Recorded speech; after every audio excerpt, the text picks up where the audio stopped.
welcome to The Explainer. Today, we're unlocking a recruiting strategy that honestly flips the whole script on its head. You know that feeling when your recruiting pitch just hits a brick wall? Well, we're about to show you a totally new way to have that conversation. All right, so here's the game plan.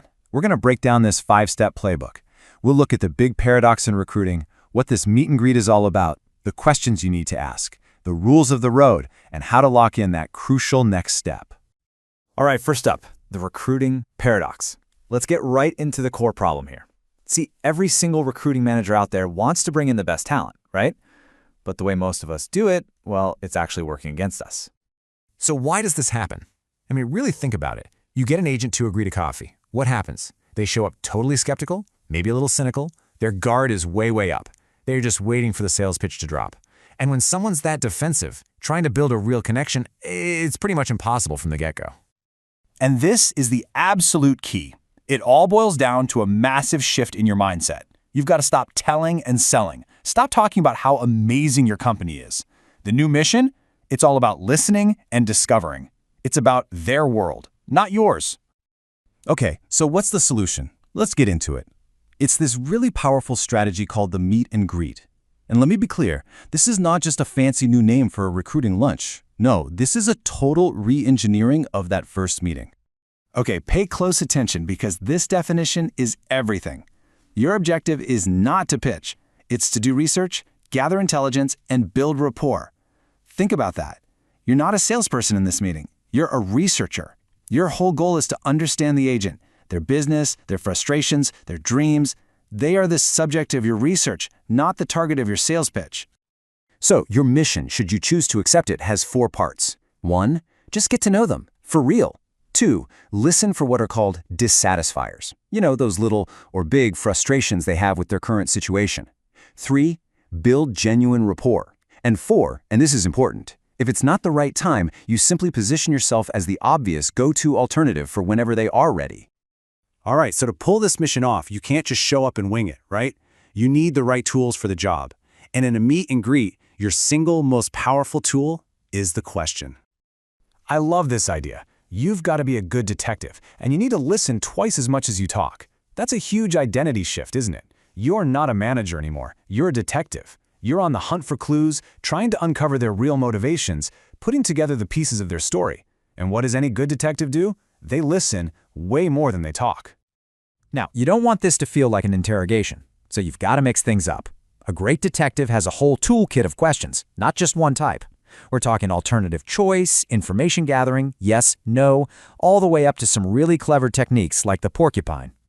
So a great place to start is with these big, open-ended information-gathering questions. Something like, what changes would you like to see made in the company you're with right now? See, it's designed to get them talking, to open up, and hopefully to reveal some of those key dissatisfiers. Your classic who, what, where, when, and how questions are perfect for this. Next up, the alternative choice question. This one's great because it makes it super easy for the other person to answer. Instead of a big, open question that makes them stop and think, you just give them a simple choice. Like, do you see yourself as more of a high-tech or a low-tech agent? It just keeps the conversation flowing so smoothly. And then there's the master-level technique, the porcupine. This is brilliant. Let's say the prospect hits you with a direct question like, so what are your commission splits? Instead of answering, you gently toss a question right back. Are you asking because you're thinking about making a career change? Boom. Just like that, you've kept control of the conversation and stayed focused on your mission, which is to gather info, not give it away. Okay, let's talk about the rules of engagement. Because having all the right tools is one thing, but if you don't know how to use them, it's pointless. And honestly, these rules can make or break the entire meeting. So the do's. This is the foundation of the whole strategy. Right off the bat, you need to neutralize their fear. Let them know, hey, this is not a sales pitch. Then you make the entire conversation 100% about them. Compliment them on their success, ask about their goals. Your only job is to listen and make them feel like the most important person in the room. And the don'ts are just as crucial. Whatever you do, do not do what's called the dragon brag. That's where you just breathe fire about how awesome your company is. Seriously, leave your brochures, your marketing materials, and your ego at the office. This meeting is absolutely not about you. This really sums it up perfectly. Telling is not selling. This is not the right environment. In this meeting, telling is actually the opposite of selling. Every second you spend bragging about your company, you're not moving forward, you're moving backward. You're just proving their suspicions right and building that wall even higher. All right, we've covered the mindset, the mission, the tools, and the rules. So now, let's get to the whole point of this thing, the true objective, the one thing you have to walk away with. And what is that one thing? It's the next meeting. That's it. That is your only objective. You are not there to recruit them. You're not there to make them an offer. You are there for one reason and one reason only, to earn a second conversation. Now, this is so important because it's going to be really tempting. If the agent shows interest, you'll want to jump right into your pitch. You have to resist that urge. Don't do it. It's too early and it actually kills your chances. Instead, you use their interest as the perfect excuse to schedule that next, more formal meeting where you can finally present your solutions, but on your terms. A master recruiter never, ever leaves this to chance. You don't end the meeting with the vague, "Hey, let's do this again sometime." No way. You pull out your calendar right then and there and you schedule the next meeting before you leave.